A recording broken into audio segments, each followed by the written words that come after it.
Meu namorado me convenceu a publicar isso aqui porque achamos o evento muito curioso.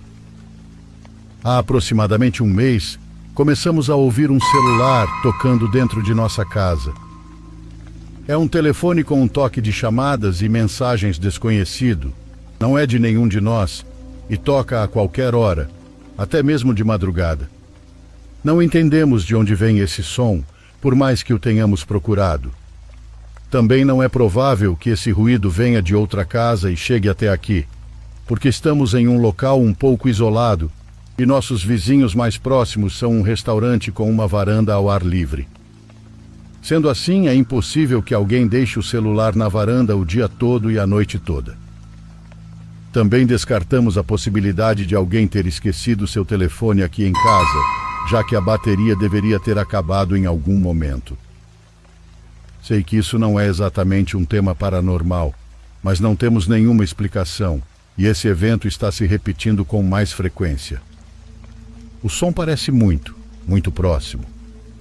Já pensamos em teorias absurdas, como a possibilidade de haver pessoas vivendo dentro das paredes de nossa casa, já que ela é uma construção de estilo colonial com paredes muito grossas. Ou então que estamos ouvindo talvez o celular de outra dimensão. Alguém já passou por algo parecido?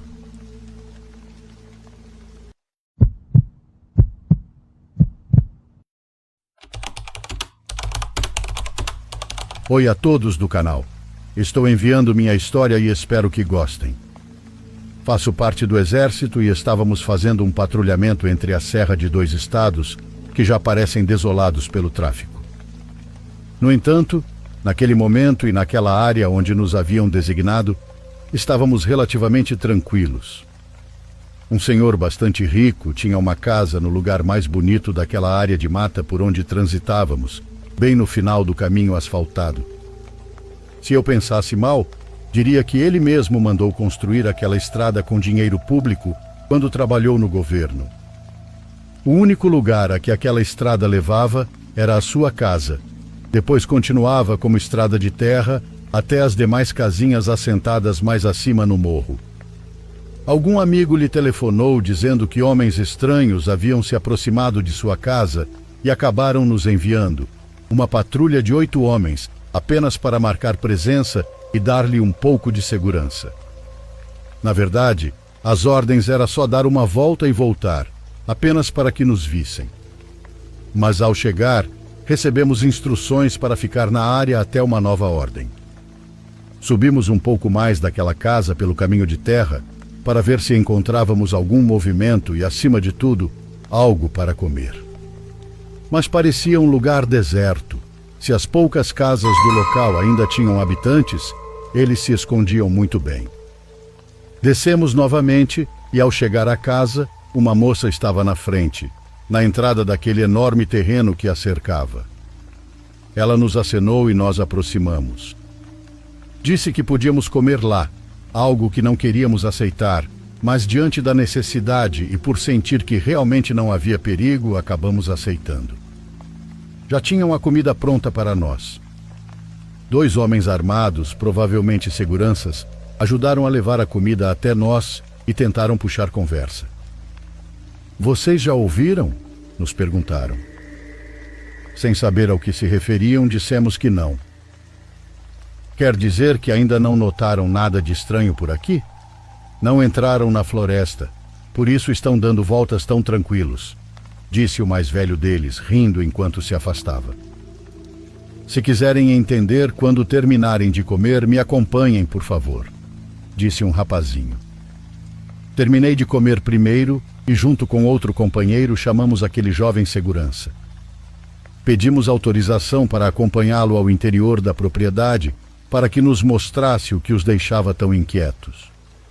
A casa estava totalmente fechada, muito luxuosa, e parecia impressionantemente protegida. A tarde já estava acabando. Chegamos até o extremo do terreno e ali, no meio do muro, havia uma pequena portinhola que dava para o morro. Como era de grade, podíamos ver do outro lado, mas não parecia haver nada além de mato. Não havia caminho. Perguntamos por que tinham construído uma porta traseira tão inútil, mas o segurança também não sabia a resposta. Era feita de grades muito grossas e parecia impossível que alguém pudesse forçá-la. Por aqui saiu a senhora, nos disse. Que senhora? Perguntei. Do que você está falando? Uma noite vimos ela sair da casa, a mãe idosa do patrão, caminhando de camisola. Meu companheiro a seguiu. Eu fui acordar o chefe e com ele e a moça que ajuda na casa, nos pusemos a procurá-la. Procuramos e procuramos até que amanheceu e nada, nem um sinal, como se a floresta a tivesse engolido. Um som vindo da floresta nos interrompeu e o rapaz, assustado, começou a arregalar os olhos. Olha, ali está, disse ele. Não se via absolutamente nada além daquele portão, e o restante da floresta era muito, muito escura. Vamos procurá-la. Por que não a deixaram entrar? Eu disse. Não, chefe, o senhor não entende, respondeu ele. Já faz muitos anos que a senhora foi embora, mas há algo ali. Primeiro as meninas a viram do segundo andar. Disseram que a avó estava andando entre as árvores. Ninguém acreditou até que o patrão também a ouviu, e depois nós. E ultimamente tem sido a mesma coisa todos os dias. É mesmo? Retruquei. E por que só agora se assustam? Se escutam isso todos os dias? Porque ontem à noite abriram esse portão, chefe. Olhei para o portão e a corrente estava brilhando. Era evidente que a corrente que a trancava agora era nova. Também era evidente que o dono da casa não podia tirar sua família dali. As meninas estavam doentes e precisavam se recuperar. E o que seu patrão fez? O que ele fez quando se assustaram com esse espectro rondando a casa? Perguntei. Ele ligou para um dos amigos dele, algum funcionário, dizendo que tinham visto homens armados na região, para que enviassem vigilância. Eu estava muito irritado e avisei meu superior rapidamente. Ele se comunicou pelo rádio, mas nos instruíram novamente a não abandonar o local até segunda ordem. Ei! Gritou de repente um colega, apontando a arma para a escuridão enquanto avançava alguns passos. Nosso veículo estava estacionado ao lado da estrada, na entrada da casa, e um companheiro saiu das árvores. Tem alguém aqui, ele disse, e todos adotamos uma formação defensiva. Iluminamos a floresta com lanternas, mas não vimos nada. Depois fizemos uma varredura na área e ao redor da casa. Eu encontrei uma porta de grade no muro dos fundos. Os galhos que a encobriam haviam sido dobrados, como se alguém tivesse caminhado desde a floresta até aquela porta pouco tempo antes. O mesmo colega encontrou o que parecia uma sombra branca. Como uma mulher de vestido ou camisola? Perguntei. Ele apenas me olhou, confuso, sem responder. Todos sabíamos que havia algo estranho. Era algo que se sentia no ar. Recebemos a ordem de voltar ao quartel. Despedi-me do guarda com quem conversávamos. Entramos no veículo e eu comecei a refletir. Na verdade, estava pensando em como contaria isso para minha esposa, que adora histórias de fantasmas e foi quem me apresentou a esse tipo de coisa. Às vezes eu pensava, a imaginação das pessoas é poderosa, mas naquele lugar realmente se sentia algo estranho no ar. Fora que isso não explicava como um colega, que nem conhecia a história, tinha visto algo. O que será que aconteceu com aquela senhora? Qual o mistério por trás de um desaparecimento tão estranho? Pensava isso quando de repente a unidade freou bruscamente e quase perdemos o controle em uma curva. Um dos colegas bateu forte e paramos para ajudá-lo. O motorista e o passageiro do banco da frente estavam seguros do que tinham visto. Uma senhora de camisola atravessando a estrada às pressas. Eles mencionaram que quando chegou ao meio da pista, ela parou, mas não a atropelamos. Foi como se tivesse se desfeito no ar, como se fosse um fantasma. Vasculhamos tudo ao redor, mas acabamos voltando sem achar ninguém. Até hoje, essa é uma das experiências mais estranhas que me aconteceu. O que será que aconteceu com aquela senhora?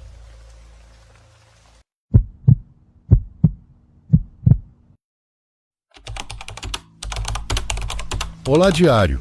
Meu nome é Alex e quero compartilhar com vocês uma história que meu avô Pereira me contou. Ele sempre foi como um segundo pai para mim. Esta foi a primeira vez que passei o Natal sem ele, porque infelizmente ele faleceu há alguns meses. Não consigo parar de pensar nas coisas que compartilhamos e nas histórias que ele me contou. Decidi escrever para vocês porque acredito que contar essa história é uma forma de lembrá-lo e manter sua memória viva. Meu avô viveu toda a sua vida em um pequeno povoado aqui no Rio de Janeiro, um lugar cheio de tradições e lendas. Desde que eu era criança, minha família e eu costumávamos visitá-lo todo dezembro e passávamos o Natal juntos. Algo que sempre me chamou a atenção era que meu avô, mesmo sendo mega devoto, nunca ia à igreja durante as festas natalinas. Seja na missa de Natal ou qualquer outra atividade, ele sempre encontrava uma desculpa para ficar em casa. Eu nunca entendi por que ele fazia isso. Ele participava de todo o resto. Decorava a casa com luzes, preparava variados sucos naturais e ajudava na ceia. Mas quando chegava a hora de ir à igreja, ele sempre dizia algo como: "Vão vocês, eu fico aqui preparando as coisas." Quando éramos pequenos, não dávamos importância. Mas, conforme fui crescendo, percebi que ele evitava a igreja a todo custo no mês de dezembro. Tudo mudou há alguns anos, durante um Natal que, sem saber, seria o último que passaria com ele por lá. Naquela noite eu estava muito doente, com um resfriado tão forte que me obrigou a ficar em casa enquanto minha família ia à missa da meia-noite. Meu avô, como sempre, ficou comigo. E enquanto comíamos algo leve antes da ceia de Natal, não consegui evitar e perguntei aquilo que estava rondando minha mente há anos. "Vô, por que você nunca vai à igreja no Natal?" Ele me olhou por um momento e depois suspirou, como se soubesse que mais cedo ou mais tarde teria que responder essa pergunta. Ele se levantou da mesa, pegou um pouco de suco e, ao voltar, disse: "Vou te contar algo, mas quero que me prometa que não vai contar a ninguém da família, a ninguém em quem você não confie, porque nunca vão acreditar." Assenti, e ele começou a falar. Meu avô me contou que quando era jovem, os sinos da igreja tocavam sempre à meia-noite na véspera de Natal, anunciando sua chegada. Mas o estranho era que o campanário estava interditado havia muitos anos. Ele explicou que, segundo as pessoas do povoado, o responsável pelos sinos havia morrido ali mesmo, em uma noite de Natal, sob circunstâncias nunca esclarecidas. Alguns diziam que ele havia caído acidentalmente enquanto tentava tocar os sinos, outros que algo o havia empurrado. Depois disso, o campanário foi interditado porque diziam que era perigoso. Mas misteriosamente os sinos continuavam a tocar toda meia-noite de Natal. Meu avô disse que quando era jovem, essas histórias pareciam interessantes, mas apenas isso. Até que um dia decidiu descobrir o que realmente acontecia, o porquê dos sinos tocarem na véspera de Natal. Era uma véspera de Natal como qualquer outra, ele contou. Depois da janta, quando todos foram para a sala conversar, eu saí rumo à igreja. Não sei exatamente o que estava procurando. Talvez queria provar que era tudo um truque, ou talvez queria confirmar que o que diziam era verdade. Ele explicou como conseguiu entrar no recinto. A igreja estava fechada, mas o portão não estava completamente trancado, então ele conseguiu se esgueirar para dentro. Ele me contou como tudo estava escuro, quente e silencioso, mas à medida que se aproximava do campanário, sentiu que o ar ficava mais frio. As escadas que levavam ao alto eram de madeira velha e bichada, mas ele decidiu subir mesmo assim. Conforme subia, começou a ouvir um som suave, como um murmúrio, algo que a princípio pensou ser o vento. Mas quando chegou ao topo, viu algo que o deixou paralisado. Os sinos, que estavam cobertos de poeira e abandonados, tinham marcas, como se alguém os tivesse usado recentemente. Então ele viu. Havia alguém ali, Ele disse, baixando a voz como se temesse que alguém pudesse nos ouvir. Te juro que havia alguém ali. Um homem, ou pelo menos parecia. Ele estava parado atrás das janelas, com roupas muito parecidas com as dos bandeirantes. Não consegui ver bem o rosto dele, mas ele falou comigo. Você veio me ajudar? Ele disse com uma voz pausada e grave. Meu avô contou que tentou responder, mas não conseguiu. Era como se seu corpo não obedecesse. Então a figura deu um passo em sua direção e naquele momento ele notou algo que o encheu de terror. Os olhos dele não estavam lá. Ele só tinha 2 cavidades escuras e vazias, meu avô disse. Agora é sua vez. Aquela tranqueira falou, estendendo a mão para mim. Chegou sua hora. Foi nesse momento que meu avô reagiu. Ele correu tão rápido quanto pôde, descendo as escadas e quase tropeçando várias vezes. Enquanto fugia, os sinos começaram a tocar bem fraquinho, como sempre faziam, e ele não parou de correr até chegar em casa. Desde então, ele nunca mais se aproximou da igreja no mês de dezembro. Quando terminou de contar a história, ele me olhou nos olhos e disse algo que nunca vou esquecer. Não importa o que você ouça, filho, nunca vá atrás disso. Naquela mesma noite, enquanto todos dormiam, fiquei pensando no que ele havia me contado, e embora soubesse que o campanário continuava interditado, pouco antes da meia-noite, achei ouvir o som dos sinos. Hoje, ao me lembrar do meu avô e escrever isso, não consigo evitar sentir um nó no estômago. Talvez o que ele me contou tenha sido real, ou talvez tenha sido uma forma de me alertar para não me envolver em coisas que não devo. Talvez alguns riam de mim, como ele pensava. Mas toda vez que ouço sinos de igreja, mesmo aqui na cidade, ainda sinto que são os sinos lá do povoado.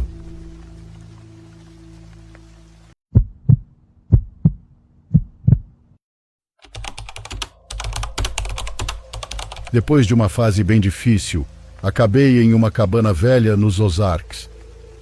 É isso que acontece quando você perde o emprego, não consegue acompanhar os pagamentos da hipoteca e sua casa vai a leilão. Não tem como mentir, isso é horrível.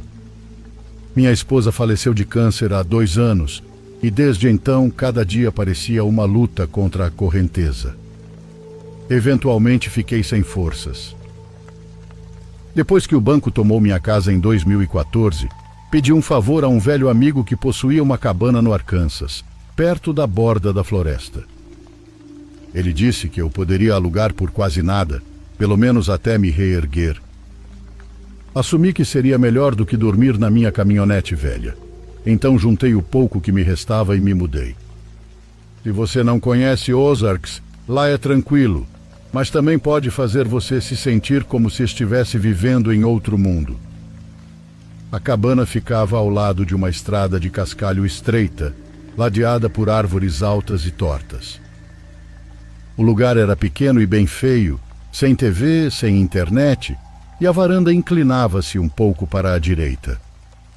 As noites lá eram escuras como breu, e os vizinhos mais próximos estavam a cerca de 1 quilômetro de distância. Disse a mim mesmo que o silêncio me ajudaria a pensar, a processar a perda da minha esposa e a planejar os próximos passos. As primeiras semanas foram tranquilas. Passei a maior parte dos dias enviando currículos da biblioteca local. Essa biblioteca ficava a cerca de 1 hora de carro e passava as noites consertando vazamentos ou reforçando tábuas soltas. Mantinha-me isolado, ouvindo muitos sons da vida selvagem à noite. Corujas, raposas e gambás revirando o lixo, mas nada que me assustasse muito. A sensação de viver cercado pela natureza nunca me fez se sentir muito sozinho. Bom, por volta da 3ª semana comecei a notar coisas estranhas. Uma noite, ouvi sons de farejar bem do lado de fora da janela do meu quarto. Era como algo com um focinho curto farejando a parede. Era um som muito distinto de respiração pesada e molhada. Na época assumi que era um urso negro, mas eu já morava no Arkansas há tempo suficiente para saber como os ursos normais soam, e aquilo não era igual. Os ursos têm um tipo de sopro mais profundo, mas isso era mais agudo, com ocasionais grunhidos. Lembro-me de apagar o abajur ao lado da cama para tentar olhar pela janela sem reflexo, mas estava escuro demais para ver qualquer coisa. Quando abri a janela para tentar iluminar com uma lanterna, o som parou abruptamente, como se o que estivesse lá fora tivesse decidido fugir. Algumas noites depois, encontrei pegadas frescas na terra ao lado da varanda.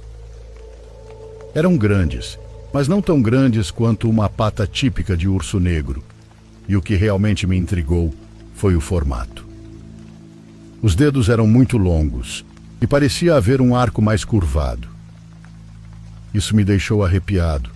Podia ser algum urso doente ou sarnento, claro, mas algo nessas pegadas estava simplesmente errado. Naquela mesma noite, encontrei marcas de garras ao longo do lado da cabana, perto da janela da cozinha. Estavam dispostas horizontalmente, como se algo tivesse se erguido nas patas traseiras e arranhado a madeira com garras longas e curvas. Não parecia o arranhão usual de um urso para mim. Comecei a formar uma espécie de lenda na minha cabeça, que alguma variação local de um urso negro ou alguma outra criatura estava vivendo ali comigo, e se era pacífica ou não, ainda restava ver. No entanto, não sou zoologista. Cada dia que se passava trazia mais evidências inquietantes de que algo incomum estava rondando. Certa manhã acordei e encontrei a lata de lixo virada, a tampa meio mastigada, e havia esses pelos cinzentos estranhos presos na dobradiça. O pelo era escasso, fino, quase irregular, e os fios em si eram ásperos. Pareciam mais cerdas de javali do que pelo de urso, embora fossem longos demais para ser de um javali. Conforme as semanas passavam, as visitas noturnas tornaram-se mais frequentes. Pelo menos 3 ou 4 vezes por semana, eu ouvia passos arrastados além da varanda. Ocasionalmente, via uma forma ampla e curvada se movendo entre as árvores, se houvesse luz suficiente da lua. Nunca consegui uma visão clara, mas pelas breves aparições, vi que tinha uma estrutura pesada, um focinho como o de um porco e pelo irregular, o que lhe fazia parecer sofrer de alguma doença. Sinceramente, aquilo me dava arrepios. Tentei me convencer de que era apenas um urso negro doente, mas no fundo não achava que fosse tão simples. Uma noite ouvi um grunhido profundo perto da porta dos fundos. Soava frustrado, como se estivesse tentando entrar, mas não conseguia descobrir como. Peguei meu taco de beisebol e fui andando na ponta dos pés até a porta. Houve um momento em que nós dois ficamos parados. Eu podia senti-lo lá fora através da fina madeira. Eu podia ouvir uma respiração baixa e ofegante. Meu coração estava batendo tão forte que eu tinha certeza que aquilo podia ouvir. Então, assim como antes, foi embora, me deixando ali com gotas de suor escorrendo pelo meu rosto. As coisas começaram a piorar quando aquilo começou a arranhar as janelas à noite. Eu acordava com o som de unhas raspando no vidro. Parecia que estava tentando encontrar um jeito de entrar e testava diferentes lugares. Às vezes aquilo deixava manchas na janela, um resíduo gorduroso e de cheiro horrível que me custava horas para limpar. Passei a temer o pôr do sol ali, acendendo velas pela cabana mais por conforto do que por iluminação real, como se um pouco mais de luz pudesse manter aquilo longe. Quando não estava zanzando para lá e para cá, eu lidava com a dor pela perda da minha esposa e com o estresse de estar sem dinheiro e quase sem teto. A incerteza sobre o futuro me dava uma agonia imensa. Às vezes a cabana parecia uma prisão, mas eu ficava porque era barato e realmente não tinha outras opções. Meu amigo disse que eu podia ficar lá indefinidamente e meu orgulho não me deixava pedir um sofá emprestado a parentes. Então eu aguentei. Mas veio a pior noite, a noite em que acho que quase fui destruído. Já era fim de março, um pouco mais quente, e os bosques ao redor da cabana cheiravam a folhas úmidas e seiva fresca. Eu estava do lado de fora, na varanda, andando de um lado para o outro com uma caneca de café, tentando apenas aproveitar a paz. Mas os pelos na nuca se arrepiaram. Era aquele sexto sentido me dizendo que eu não estava sozinho. Depois de um tempo, ouvi galhos se partindo à minha esquerda. Apontei minha lanterna, captando um vislumbre daquela forma. Era grande e curvada, coberta de pelos ralos e manchados. Desta vez estava a apenas uns 6 metros de mim, meio escondido atrás de uma árvore. Quando nossos olhos se encontraram, ouvi aquilo grunhir para mim. Um grunhido contínuo que foi subindo até se transformar em um guincho agudo, e com um passo enorme, a coisa veio na minha direção. Entrei em pânico. Deixei a lanterna cair e corri da varanda, esperando conseguir dar a volta e entrar pela porta da cabana antes que aquilo me alcançasse. Minhas botas escorregaram na lama e eu podia ouvir a criatura respirando. Estava muito perto. Consegui me desviar entre alguns pinheiros grossos. A adrenalina no meu corpo era a única coisa me mantendo em movimento. Ouvi passos pesados, se é que dava para chamar de passos, logo atrás de mim, e juro que sentia um bafo quente na nuca.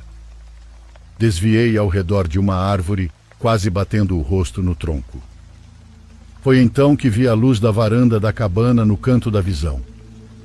Me empurrei para frente, meio que escorregando e meio que correndo em direção à porta.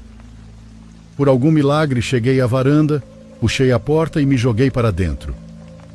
Meu ombro bateu em uma coluna de metal, mas eu não me importei. Chutei a porta para fechá-la e passei o ferrolho. Depois desabei no chão. Lá fora ouvi aquilo uivar. Foi horrível. Era um gemido profundo que terminava em um som semelhante ao de um porco. Estava tão perto que eu conseguia ouvir a madeira da varanda rangendo sob o peso dele. Meu corpo inteiro tremia, mas fiquei ouvindo, com o coração disparado. Por alguns segundos aquilo arranhou e bateu na porta. Rezei para que não a quebrasse. Então, de repente, deve ter corrido embora, porque tudo ficou em silêncio, exceto pelo sangue martelando nos meus ouvidos. Aquilo foi a gota d'água. Eu não conseguia mais viver naquela cabana. Em menos de uma semana, encontrei um trabalho temporário em um supermercado próximo. Consegui dinheiro suficiente para abastecer minha caminhonete e fui embora. Disse ao meu amigo que ele podia ficar com o último mês de aluguel. Eu estava decidido. Não sei se ele acreditou na história sobre a criatura. Ele apenas balançou a cabeça e disse que ia investigar. Agradeci a ele várias vezes por me deixar morar lá, mas nunca voltei para saber se ele viu alguma coisa. Hoje em dia, a vida tem sido muito mais gentil. Consegui um emprego decente que paga as contas. Até me mudei para um pequeno apartamento longe de qualquer floresta densa. De vez em quando tenho pesadelos sobre aquela noite. Acho que é normal para esse tipo de trauma. Ser perseguido e quase atacado por aquilo me marcou.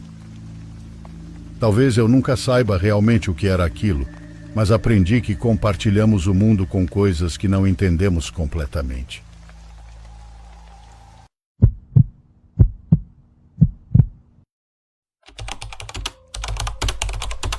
Me chamo Maísa. E alguns anos atrás decidi fazer uma venda de garagem da casa que precisei comprar aqui no Canadá. Minha garagem estava transbordando de tralha, móveis velhos, caixas de livros e roupas ainda com etiquetas dos antigos inquilinos. Então achei que era hora de liberar espaço e, quem sabe, ganhar um pouco de dinheiro no processo. Por volta das 10 da manhã de domingo, minha entrada estava cheia de mesas cobertas de coisas que eu esperava vender. Os vizinhos iam e vinham, examinando os itens e perguntando os preços. Alguns pechinchavam e outros apenas entregavam notas amassadas. No geral, sorriam, faziam um pouco de conversa fiada e seguiam em frente. No final da manhã, estranhos começaram a notar a venda enquanto caminhavam ou dirigiam por ali. E quanto mais pessoas se reuniam, mais gente notava a venda. Por volta das 11 ou 11h30, o movimento de pessoas aumentou bastante e eu estava fazendo várias vendas.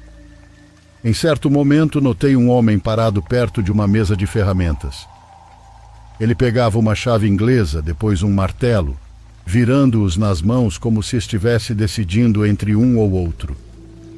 Ele vestia uma camiseta cinza bem velha, jeans e um boné dos Simpsons.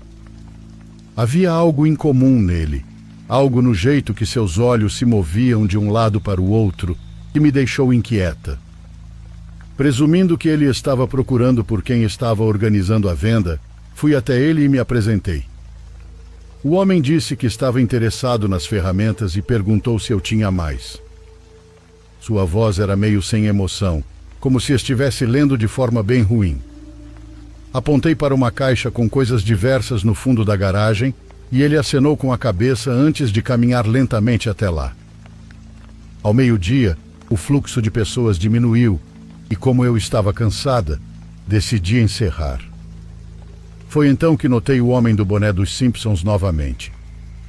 Ele estava lá há quase 1 hora sem comprar nada.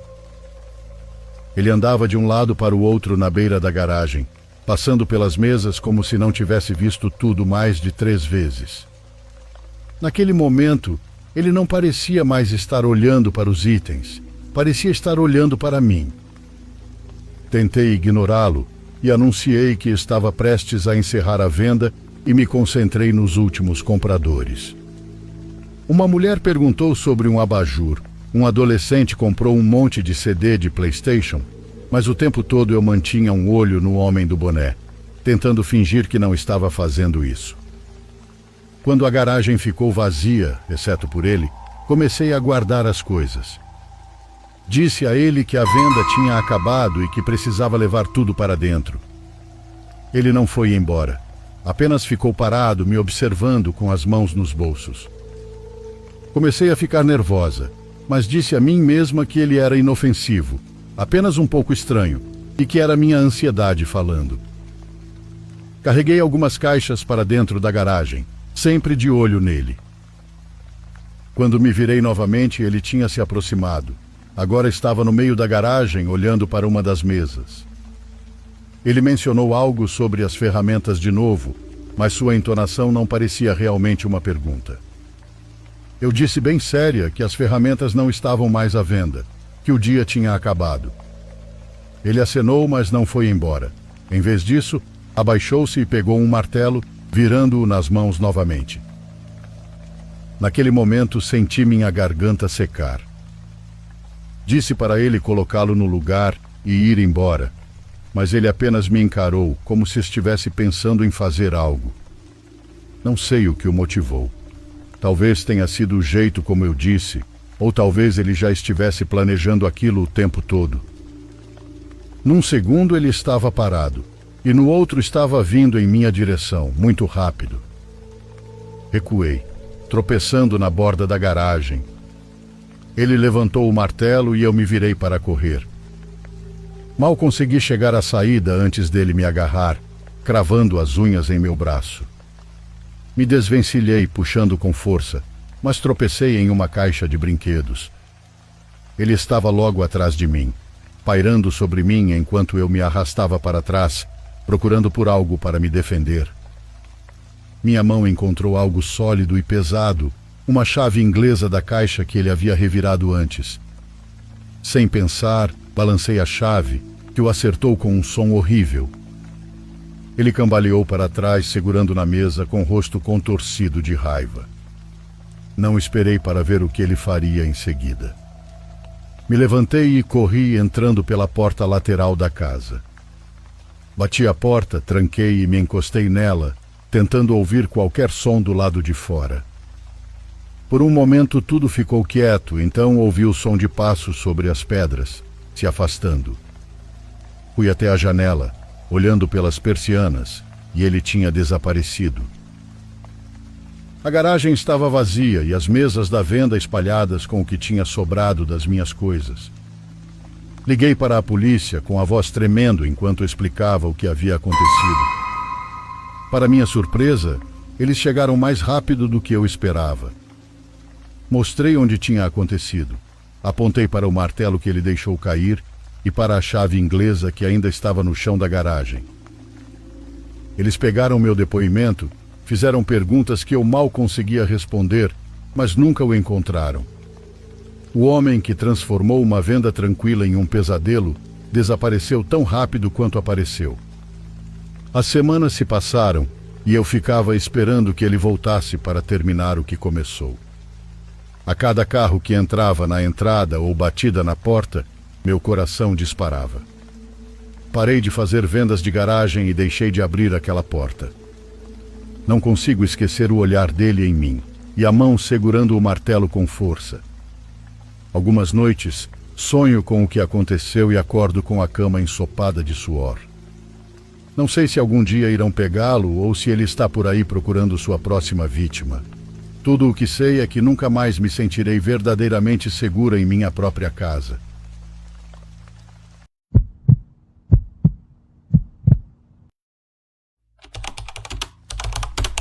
Minha história talvez seja muito curta, mas quero compartilhá-la com vocês. É uma dessas muitas coisas que me aconteceram nos anos em que fui soldado. Isso aconteceu saindo de Ensenada, na Baixa Califórnia, em uma estrada em direção a Tecate, onde tínhamos um posto de inspeção. Em uma ocasião de madrugada, vimos que um carro se aproximava em alta velocidade e ficamos em alerta. Tratava-se de uma senhora e uma moça. Elas estavam chorando, como se estivessem em estado de choque. Diziam que tinham acabado de ver um acidente. Um carro que havia capotado e pessoas que ficaram espalhadas pela estrada. Havia vários de nós na área. Então nos deram ordem para ir ajudar enquanto os serviços de emergência eram chamados. Chegamos ao ponto que nos indicaram, mas não havia nada. Nenhum sinal de acidente ou de vítimas. As mulheres que nos haviam avisado chegaram logo atrás de nós e pararam. Elas desceram do carro e gritavam desesperadas que aquilo tinha que estar ali. Andavam como loucas para todos os lados, procurando algum sinal, mas não havia nada. Eu fiquei bastante irritado com elas e me aproximei para perguntar o que diabos se tratava aquilo. Sentia que podiam estar em conluio com algum grupo de bandidos para nos distrair, nos separar e enfraquecer o posto. Elas começaram a ficar muito assustadas, me juraram que não era nada disso, e quando eu estava mais bravo, um colega colocou a mão no meu ombro e me acalmou. As mulheres subiram no carro e foram embora. Meu colega me pediu que caminhasse com ele. Nos afastamos cerca de 50 metros do veículo e ele iluminou algo com a lanterna. Iluminou várias cruzes ao lado do caminho que ainda devem estar lá para quem passar por aquele lugar. Eram dessas cruzes que marcam o local de um acidente. Aparentemente era uma família com crianças. Voltamos ao posto e avisamos que era um alarme falso, que não havia nenhum acidente. Por alguma razão, a ambulância nunca chegou. Dias depois, conversando com o dono de uma loja que ficava quase em frente ao nosso posto, ele me disse que não era raro alguém aparecer morto de medo na loja ou no posto durante a madrugada, dizendo que tinha acabado de ver um acidente horrível com corpos na estrada. O incrível é que era sempre no mesmo lugar, sempre condenado a se repetir diante dos olhos de algum infeliz sensível demais que passava por ali.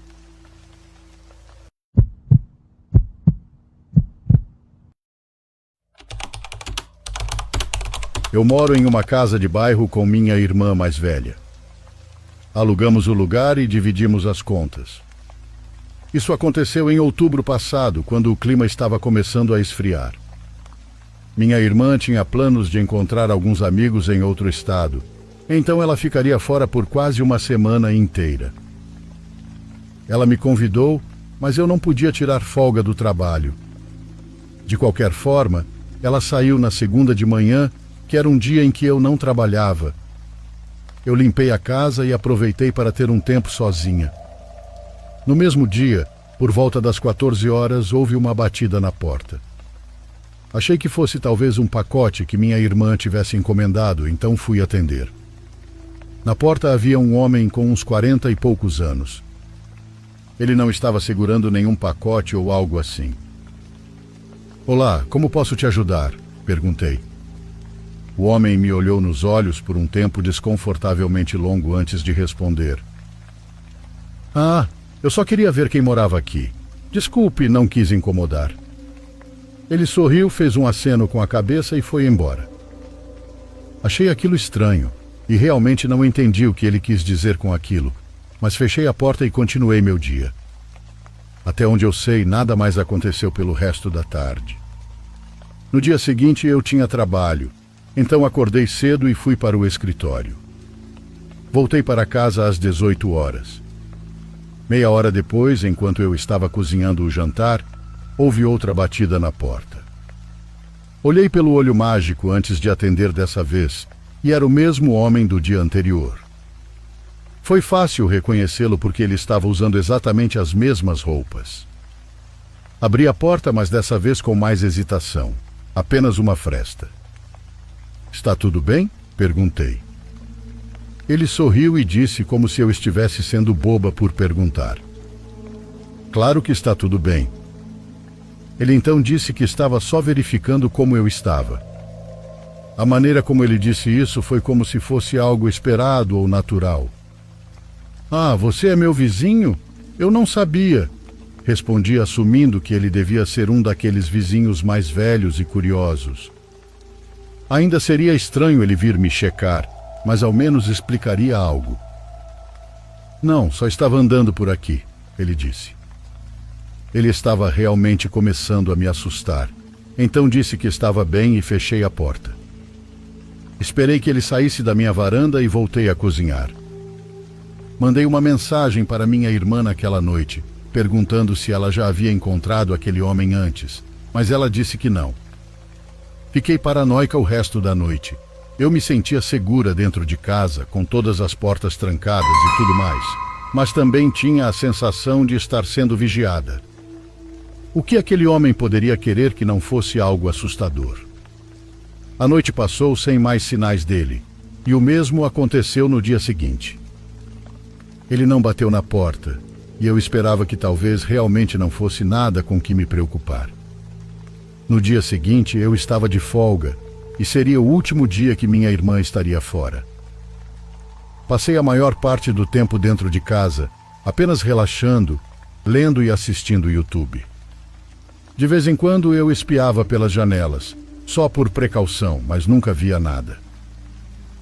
Por volta das 20 horas, eu estava assistindo TV quando ouvi algo raspando no lado de fora da casa. Parecia um galho arranhando o revestimento. Levantei-me rapidamente e abri as persianas, vendo o arbusto bem embaixo da janela balançando, e ouvi vagamente passos correndo para longe. Não consegui ver mais nada no escuro. Senti como se fosse vomitar. Com certeza era o mesmo homem. Mas por quanto tempo ele esteve ali? Ele estava sentado nos arbustos, tentando me observar pela janela. Eu estava tão confusa que não sabia o que fazer e acabei ligando para minha irmã. Felizmente ela atendeu e tentei explicar o que estava acontecendo. Acho que estava falando rápido demais para ela entender. E no meio da conversa, houve uma batida na porta. Não atendi, mas o homem começou a chamar e a bater muito forte. Ele pediu para eu deixá-lo entrar e tentou me manipular emocionalmente, dizendo que estava machucado.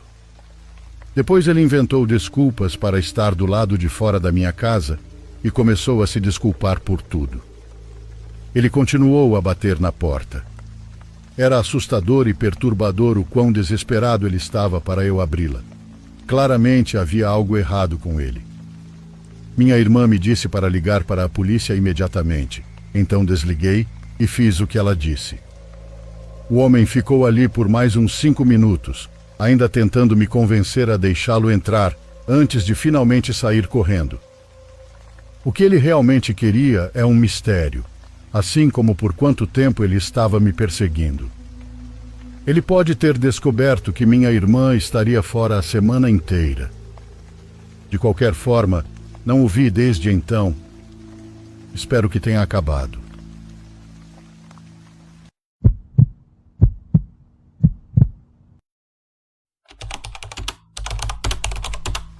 Desde pequeno eu sempre fui bastante rebelde. Não gostava de estudar de jeito nenhum.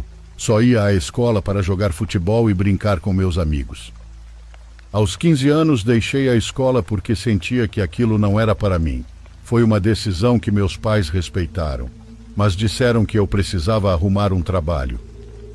Aceitei sem problemas e, não demorou muito, consegui um emprego em uma construtora, onde fiz muitos amigos. Trabalhei como pedreiro por 6 anos. Ali aprendi muitas coisas e acabei me afeiçoando ao trabalho. Infelizmente, alguns anos depois, meu chefe me informou que a construtora havia falido, o que me obrigava a sair e procurar um emprego mais estável. Com pesar, agradeci ao meu chefe pelo que aprendi e contei a situação à minha família. Meu pai e meu tio são caminhoneiros com mais de 20 anos de experiência e eles queriam que eu seguisse a tradição. Que tal procurar um emprego como caminhoneiro? Por essa área há muito trabalho e você pode se empregar em uma empresa que te pague bem, disse meu pai. Pensei nisso por uma semana e não me pareceu uma má ideia. No final aceitei, pois já sabia dirigir caminhões pesados graças aos ensinamentos do meu pai e tios. Com isso e a boa reputação deles, não tive problemas para encontrar trabalho. Depois de procurar por um mês, finalmente consegui ser contratado. Uma empresa de legumes queria meus serviços, e vendo o bom salário, aceitei sem pensar 2 vezes. As viagens eram bastante tranquilas. Eu tinha que ir às segundas, terças e quintas-feiras até Ribeirão Preto.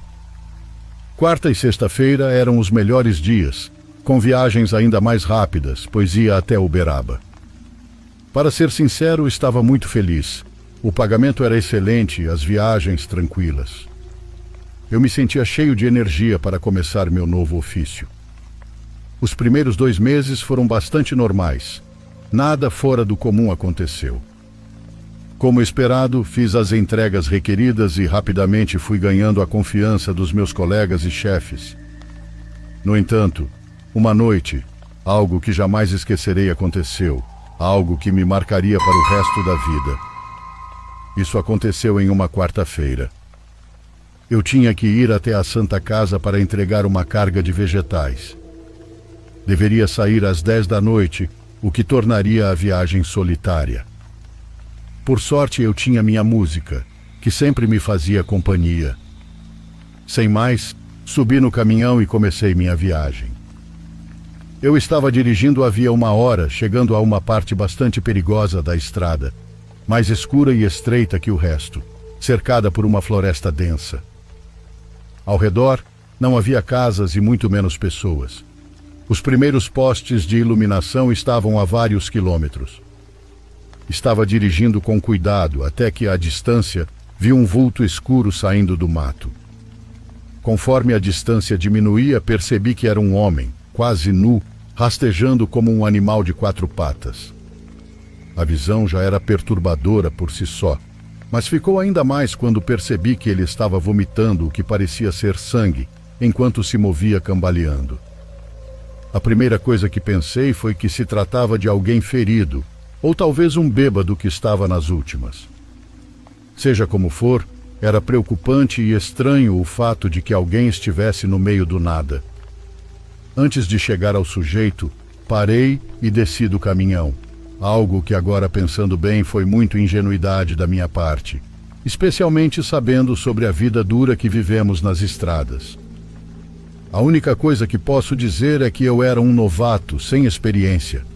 Naquele momento, só pensava que aquela pessoa precisava da minha ajuda.